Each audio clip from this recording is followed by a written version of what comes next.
Well, even more track playing this week and some news, so stick around and all will be revealed.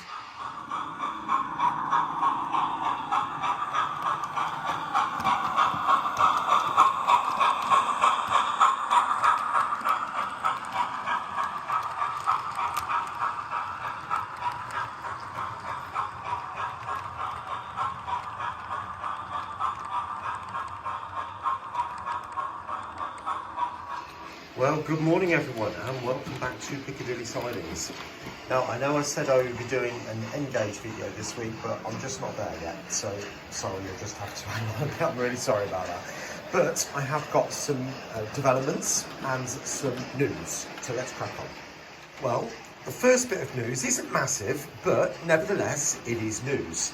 Now, you might remember a little while ago, when I bought this, I had huge problems with this 4MT, or large prairie, and it was stopping at every opportunity.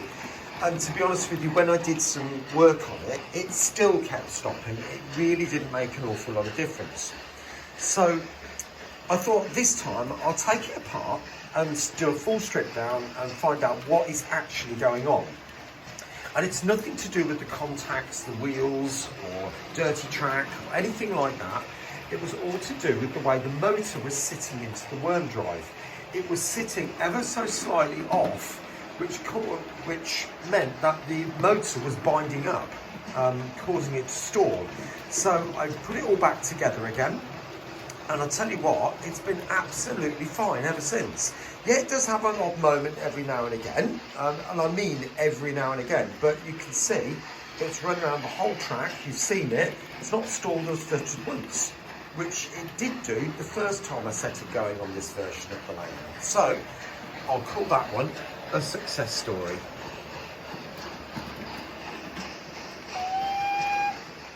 Right, next part, you'll notice the traverser.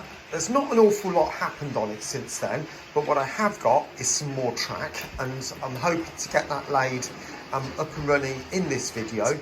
I have got a bit of disaster is not quite the right word. Failure? I don't know. So I'm open to suggestions, but basically this locking mechanism just doesn't work. The reason you might think, well, I set it all against the bolt. Maybe I made the mistake of once I'd stuck it onto the bolt, I put it onto the bolt, each of these little pieces, put them onto the bolt, push them on, with double-sided tape, I pushed them on that way. Then I moved the traverser out the way, so that the bolt wasn't in the way. So I couldn't sensibly get a screwdriver in there and turn the screw or operate a bradawl at the same time. There just wasn't enough room without, catching, well, couldn't do it. So I moved the traverser out the way, tightened it all up, and pretty much all of them are ever so slightly off. And it's really annoying, to be honest with you. Some pushing down, because obviously as I push the screws in, you can see some of the screws didn't even go in straight, and it's really hard to get them to bradawl a hole where you're going in at an angle before you start. So I'm not going to accept this one. I could try again and put them further up. What do you think? That might work if I move them all up a bit, put this on a block of wood, just raised it up. I don't know. I've just thought of that as I'm talking to you, but tell me what you reckon. But at the moment, all I'm doing is I'm literally just taking the traverser, lining it up with the tracks, and moving it manually with you. The next thing, which I'm hoping to get onto in a minute, is the fact you'll notice I've got some trains sitting, or locos sitting there. And you might say, well, yeah, but you've got loads of roads free. Yeah, but these two trains are running, remember? So these are going to take up a road, which means there's one there, that one's occupied, they're all occupied, and I've got two at the, well, yeah, I'll have two at the end, which means there'll be 3 operating lanes. And I would like to keep, well, if I want to run a train, for example, it would be nice to have a spare road to put it on, that sort of thing. And I've got more stock over there, there, and there's another DMU there. So hopefully you can see that I can soon fill this up. Now, the original idea was to have trains stacked up so I could have 3 or 4 trains on the one line, but I'm finding that irritating, to be honest. If I want to run a particular train, I can't because there's something in front of it or behind it or whatever it might be. So I have to move that out of the way or lift it off, and it's just not going to work. So thanks to Andrew Stevenson, I had an idea about utilising this area here and that area here. But I thought I could take the idea a little bit further and maybe even utilise this area in the middle of the tracks as long as I leave enough clearance there. But also this strange little cutout area just above the mobile radiator there, and also again at the corresponding far end. So let's get building a little structure and get it fitted. Right, so there we go. There are all the pieces made. That's taken me probably about half an hour or so to make those. Again, just out of scraps that I've got lying about somewhere. So, you know, it's not going to be the best looking, but at the end of the day, it's going to serve a purpose. So I'll get that screwed to the layout. I'll show you in a bit.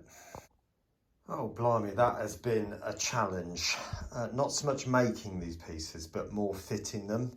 This one was fairly easy, and one of those down that end was okay, but it's the other one. Let me go and show you. Right, here we go then. So what we've got here is, obviously this piece was fairly easy. If I just take you down, I'll show you what I mean. See, that's just got 2 pieces of 2x2 and a bit, 2x1 there, and I just screwed it in the side. But the other piece there, it's near impossible to get in here, almost impossible. I did get underneath to some degree, but I decided in the end it would be easier to put a lip piece. So I screwed a piece of wood which was just wider than the frame. So I've got a lip to sit on, and then, like I said, I've just put these these clips on. It's only got to support the weight of the locos. It does mean that I can't use a track there. That one can't continue, but there'll be 2 tracks here. They will continue down there, so I'll get 2 roads. That one should just about fit without any interference, I should think. And obviously I've got 2 here, so that'll give me another 5 roads down there, which will be perfect, I hope, for something like that. And you can see clearly that I can even fit the 158 in there. That would probably go on those lines over there. I have obviously got to consider the swing from the APT, so probably realistically we're talking something a bit shorter to go in there, but that's not really a massive issue. I'm gaining 5 roads there, and obviously I'll be able to gain space here for maybe a couple of wagons or maybe a locomotive or something like that, just to get it off out of scene, so to speak, off the running lines, so that it's not going to clog up the traverser, which is a big issue, and it's become obvious this week, even just running the trains. Now, like I said, down there I should, in theory, be able to get 6 lines in down there. Again, that line there might be just that last little bit at the back end. I'll see how much track I've got available. I've bought 10 more strips of flexi track, and plus that one will give me 11. So I need I need 6 to put those lines in. So that'll give me 5 more. So we'll just see what I've got. And I've got some odd strips as well, which I could potentially use. So we'll just see what I can get out of it. And I'll obviously fill up with the more obvious roads like down there and that one, and leave these ones until last, and maybe fit those another time. We'll see how it goes. All right, so I'll crack on with that and I'll catch you shortly. Right, just thought I'd show you this. This is another project I've got going on at the moment as well. You might remember I bought this Class 50. I think it was a couple of Christmases ago, and there was a problem with the blue. It was far too pale. In fact, so was the orange. It was just a tad on the pale side. So when I painted it, it wasn't the greatest of jobs, to be honest with you. And the orange I used was quite dark, and it just didn't look right. The whole thing looked gloomy and grimy, and when I looked at pictures of the real thing, it just wasn't matching up. So Thought I'd give it another go. So I stripped it all off and I've effectively started again. I've protected the ends, so the original colour for the ends should be protected enough to be used. But if not, I'll have to respray those as well, but we'll see how it goes. But I've tried to match the colour against the 66. It's not exact, but I think it's fairly close. I'm not going to worry about it, to be honest. It's taken quite a few attempts to get it to that level, darkening down, adding a bit of red and all the rest of it. Yeah, so I think that will be absolutely fine once it's done, and I'll just show you once I've got the completed locomotive. Okay. Right, next up, some of you might remember, it must be a couple of years ago now, when we had the Staphole water tower, and I bought the motorised electronic version, which obviously has moving arm and there's sounds that go with it, and it was quite an amusing little device. But then after I fitted it, literally the day I'd finished, I just put the packaging in the bin men had just collected the packaging, then I had the email from Hatton saying please return it for a refund, and there was a problem with the capacitors inside it. If you remember, the capacitors weren't strong enough and people's models were overheating, melting and even catching fire, which obviously is, you know, serious. So Dapple quite rightly recalled them, and I got mine from Hatton's, and I said to them, could I hold on to the model until the new version comes out, because I really would like the model. And they said, yep, that's absolutely fine. And then we'll do the deed when the new version comes out. This is the new version. This is the new motorised electronic version with all the sounds fitted and all the rest of it. So Hatton's very kindly let me send it back when this one came out.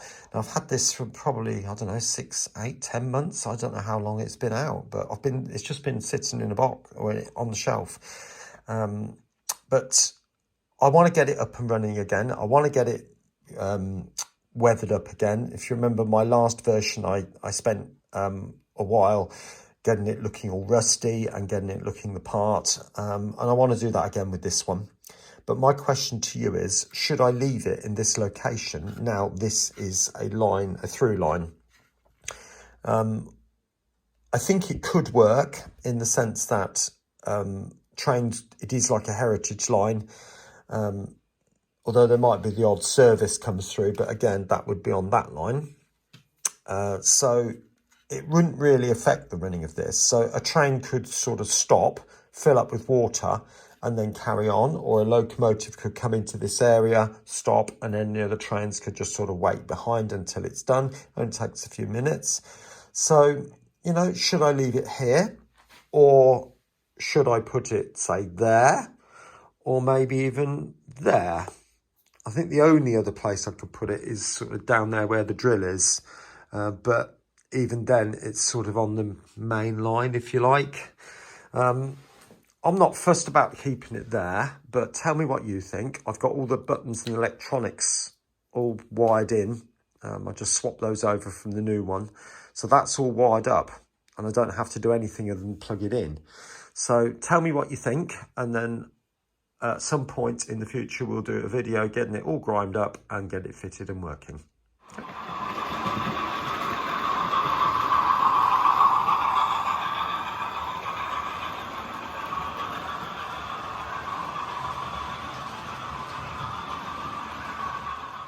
Well, next bit, you might be wondering, what is this big pile of junk here?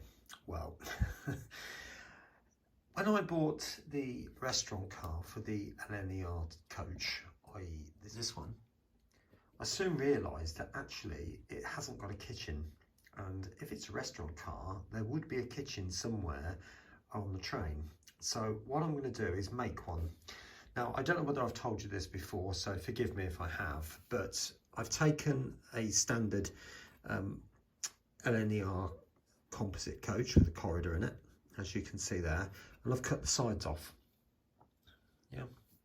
Now I did that with a knife, a standing knife, and literally just take very slow passes, one after the other. I probably took about 20 passes to cut those sides off, because I really didn't want to damage these end pieces. Otherwise that would have been a bit of a nightmare trying to get that re-glued again and everything. So what I've decided to do then was to look at photographs, and again, because it's not my photographs, I can't actually show you, but that's one side of the coach and that's the other side of the coach. Now, what I am planning on doing with a whole rake is to flush glaze them and put a number of different details on.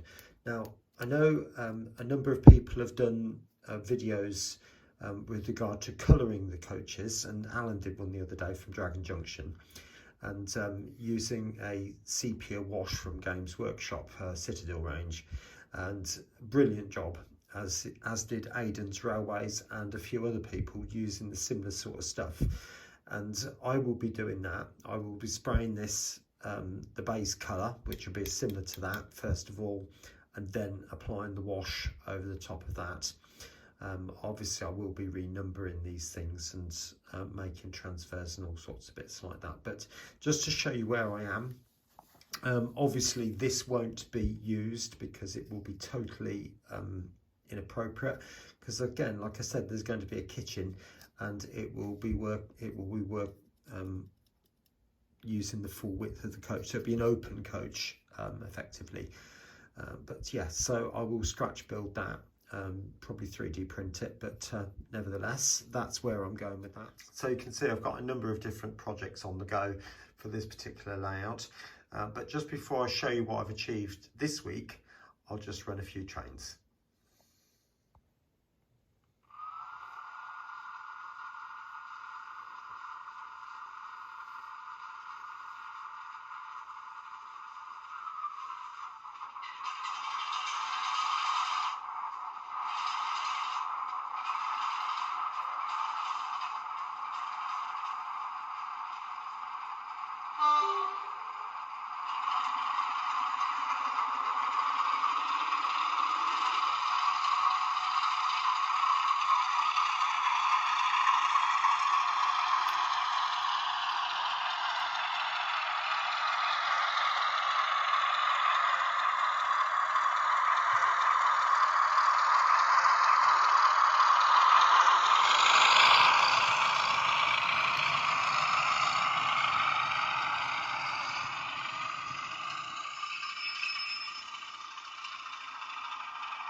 Right, as the Terrier comes into shot here now, and you'll see the hush hush running again in a minute.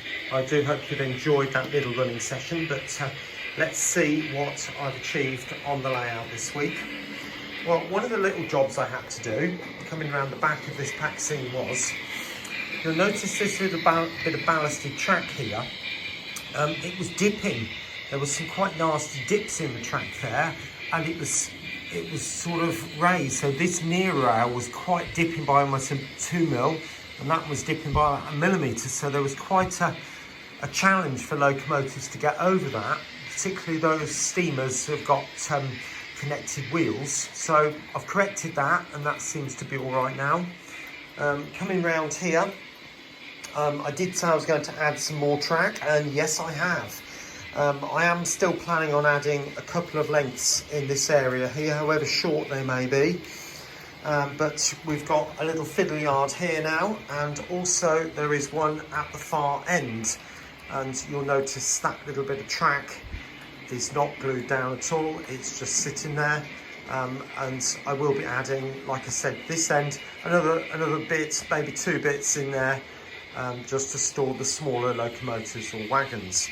Now, one thing I have done is that I've put a switch here. The far end one isn't wired up yet, but this one is. So obviously, if I put that on there at the moment, you can see that that is lit. Not if I can get it to stay on, but as soon as I turn the switch off, that turns the whole of that section off. And you might think, well, why have I done that? Well, the reason being is you'll notice I've got a fence all the way around the back end, but there isn't anything on the front end. Obviously because it's a traverser and I can't really put anything there. So by switching it off, I don't run the risk of leaving a train on, by the way, and having it charge off the end and potentially to its doom down the back there by the radiator. So it's connected to this section, to the traverser, via a socket, and you might remember that I said that trains could be switched off. The switch is just here, just there. So if I do that, you can watch the trains as they go past, the whole thing is switched off, as would that be over there. So if I just turn that one back on, you'll notice the power is still dead until I turn that back on and trains start moving again.